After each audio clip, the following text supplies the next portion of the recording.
നമസ്കാരം. മനുഷ്യജീവിതത്തിൻ്റെ വിചിത്രമായ നിസ്സഹായത നമ്മളെ വ്യക്തമാക്കുന്ന ഒരുപാട് അനുഭവങ്ങൾ നമ്മുടെ ചുറ്റും എന്നും ഉണ്ടാവാറുണ്ട്. മുഖ്യമന്ത്രി പിണറായി വിജയൻ്റെ ജീവിതം തന്നെ അത്തരം വിചിത്രമായൊരു അനുഭവത്തിൻ്റെ നേർസാക്ഷ്യമാണ്. അധികാരമുള്ളപ്പോൾ എല്ലാവരും കൂടെയുണ്ട്. അധികാരം നഷ്ടപ്പെട്ട് കഴിയുമ്പോൾ ഒരു പട്ടിക്കുറുക്കൻ പോലും ഇല്ലാത്ത അവസ്ഥ. ചുറ്റിനും അകമ്പടി സേവിക്കാൻ അനേകം പോലീസുകാരും നേതാക്കളും.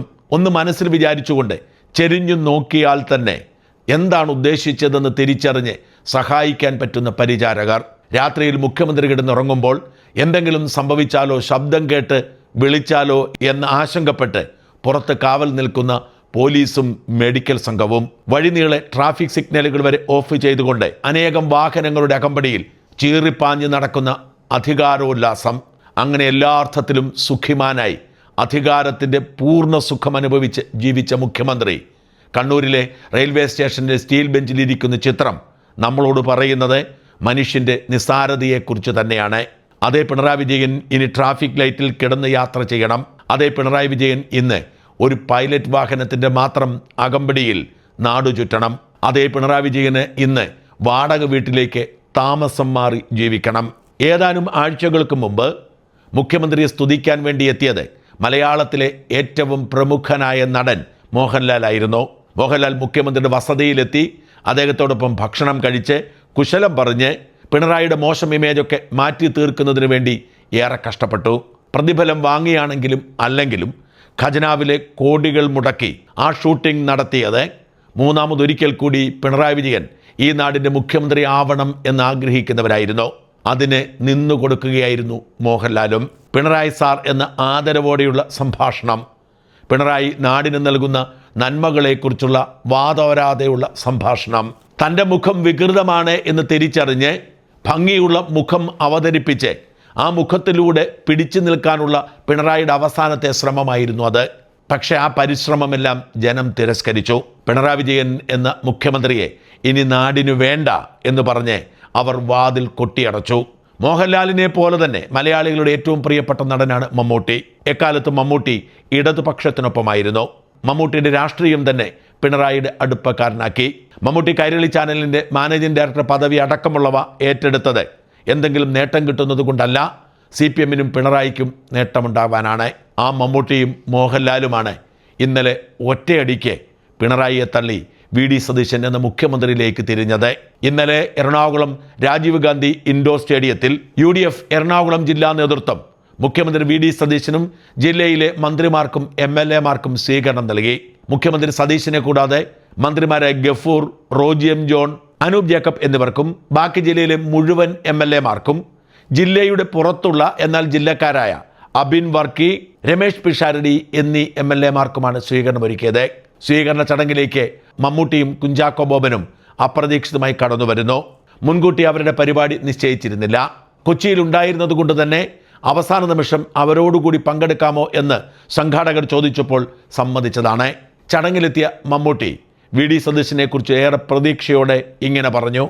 ഞാൻ 2-3 സിനിമകളിൽ മുഖ്യമന്ത്രിയായിട്ട് അഭിനയിച്ചിട്ടുണ്ട്. അഭിനയിക്കുന്നത് വളരെ കുറച്ചു കാലത്തേക്കാണ്. അഭിനയവും പരിചയവും കൊണ്ട് കുറച്ചുകൂടെ എളുപ്പമാകാവുന്ന ഒരു കാര്യവുമാണ്. പക്ഷേ യഥാർത്ഥത്തിൽ ഒരു മുഖ്യമന്ത്രിയായിരിക്കുക എന്നുള്ളത് നല്ല ബുദ്ധിമുട്ട് പിടിച്ച പണിയാണ്. ഇത് വളരെ ശ്രദ്ധാപൂർവം ചെയ്യേണ്ട ഒരു പ്രവൃത്തിയാണ്.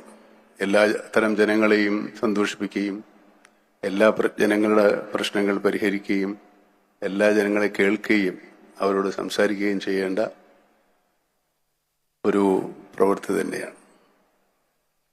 മന്ത്രിമാരെ നിയന്ത്രിക്കുകയും മന്ത്രിമാരുടെ നേതൃത്വം വഹിക്കുകയും ചെയ്യേണ്ട ചുമതലയാണ്. ഒരു സംസ്ഥാനത്തിന്റെ എല്ലാ കാര്യത്തിന്റെയും ചുമതല ഇനി മുഖ്യമന്ത്രിക്കാണ്. ഇത് വളരെ നീതിപൂർവം നിർവഹിക്കേണ്ട വരും കാലങ്ങളിലെ നമ്മുടെ മുഖ്യമന്ത്രിക്ക് എല്ലാ അനുമോദനങ്ങളും അർപ്പിക്കുകയും അതിനോട്ടുള്ള അദ്ദേഹത്തിന്റെ പ്രവർത്തനങ്ങളിൽ കൂടുതൽ ഉത്സാഹപൂർവം നീതിപൂർവം നടത്താൻ സാധിക്കട്ടെ എന്ന് ആശംസിക്കുകയും ചെയ്യുന്നു. എല്ലാവരുടെയും പ്രശ്നങ്ങൾ കേൾക്കണം, എല്ലാവരുടെയും മുഖ്യമന്ത്രിയാവണം, നീതിപൂർവമായി എല്ലാം വിഭജിച്ച് നൽകണം. മമ്മൂട്ടി ഈ സന്ദേശം വഴി ഉദ്ദേശിച്ചത് ഇതിന് സാധിച്ചില്ല, താൻ പിന്തുണച്ച മുഖ്യമന്ത്രി പിണറായി വിജയനെ എന്ന് തന്നെയാണ്. വി ഡി സതീശൻ പ്രതീക്ഷയോടെയാണ് മറുപടി നൽകിയത്. സമ്പദ് വ്യവസ്ഥയെ ശക്തിപ്പെടുത്തുക തന്നെയാണ് ഏറ്റവും പ്രധാനപ്പെട്ട അജണ്ട. വികസനത്തെക്കുറിച്ചുള്ള പരമ്പരാഗത കാഴ്ചപ്പാടുകൾ മാറ്റിമറിക്കും. കെട്ടിടങ്ങൾ പൊക്കിക്കെട്ടുക മാത്രമല്ല, സാധാരണ മനുഷ്യരുടെ ജീവിത നിലവാരം ഉയരുന്നതാണ് വികസനമെന്ന് തിരിച്ചറിഞ്ഞാണ് താൻ പ്രവർത്തിക്കുന്നത് എന്നാണ് സതീശൻ പറഞ്ഞത്.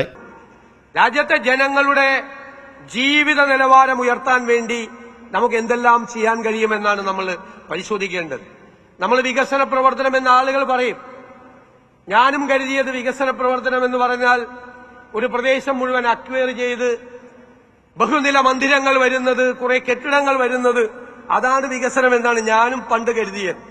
ഇന്ന് ഞാൻ തിരിച്ചറിയുന്നു, അതല്ല വികസനം. ഒരു പ്രദേശത്ത് വികസനം വന്നാൽ വികസനമുണ്ടായി എന്ന് നമ്മൾ കരുതണമെങ്കിൽ ആ പ്രദേശത്ത് ജീവിക്കുന്ന ജനങ്ങളുടെ ജീവിത നിലവാരത്തിൽ സാരമായ മാറ്റമുണ്ടാകണം. അല്ലാത്തതൊന്നും വികസനമല്ല. നാടിന് മാറ്റമുണ്ടാകാൻ, ജനങ്ങളുടെ ജീവിത നിലവാരത്തിൽ മാറ്റമുണ്ടാകാനുള്ള പദ്ധതികൾ നമുക്കുണ്ടാകണം. അതിന് നമുക്ക് സ്വപ്നതുല്യമായ പദ്ധതികളുമായിട്ടാണ് ഈ സർക്കാർ വരുന്നത്. എറണാകുളത്തെ സ്വീകരണത്തിന് ശേഷം മുഖ്യമന്ത്രി വി ഡി സതീശൻ പോയത് തൻ്റെ സ്വന്തം നാടായ പരവൂരിലേക്കാണ്. പരവൂരിലെ CPI കോട്ട 2001 പിടിച്ചെടുത്ത് അന്നു മുതൽ 1/4 നൂറ്റാണ്ടായി പരവൂരിൻ്റെ ജനപ്രതിനിധിയായി വാഴുന്ന വി ഡി സതീശനെ സ്വീകരിക്കാൻ മോഹൻലാലും ശ്രീകുമാരൻ തമ്പിയും എത്തിയിരുന്നു. തെരഞ്ഞെടുപ്പിന് തൊട്ടു മുമ്പ് പിണറായിയെ അധികാരത്തിലെത്തിക്കുന്നതിന് വേണ്ടി കഠിന പ്രയത്നം ചെയ്ത മോഹൻലാൽ തെരഞ്ഞെടുപ്പിന് ശേഷം വിജയിച്ച വി ഡി സതീശനെ സ്തുതിക്കാൻ പരവൂരിലെത്തി. സതീശനെക്കുറിച്ച് വളരെ പ്രതീക്ഷയോടെയാണ് മോഹൻലാൽ സ്വപ്നം പങ്കുവച്ചത്.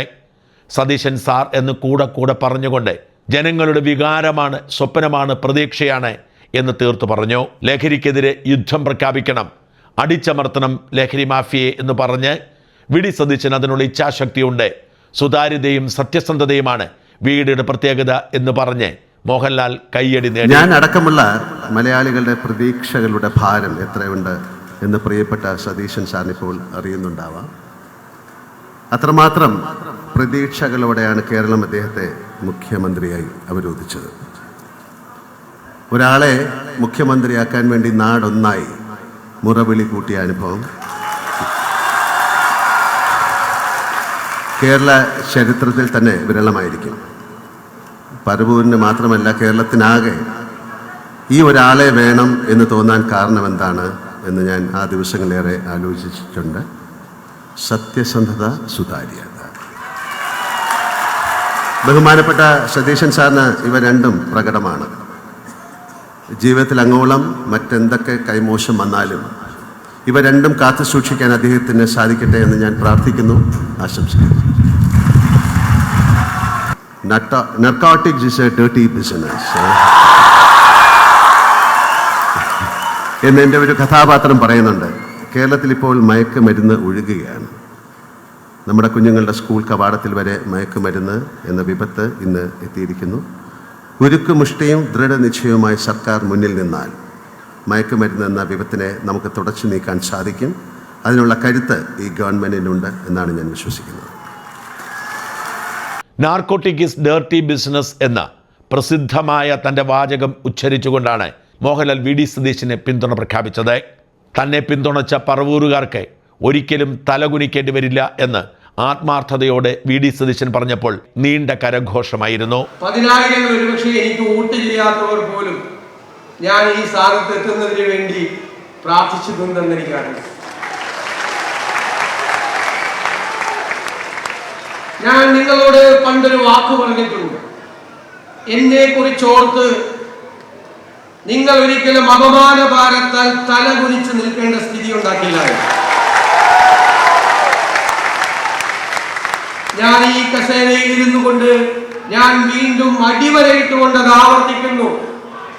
ഒരു പറവൂരുകാരനും അപമാനഭാരത്താൽ തല കുനിച്ചു നിൽക്കേണ്ട ഒരു കാര്യവും നിങ്ങളുടെ ജനപ്രതിനിധി ചെയ്യില്ല.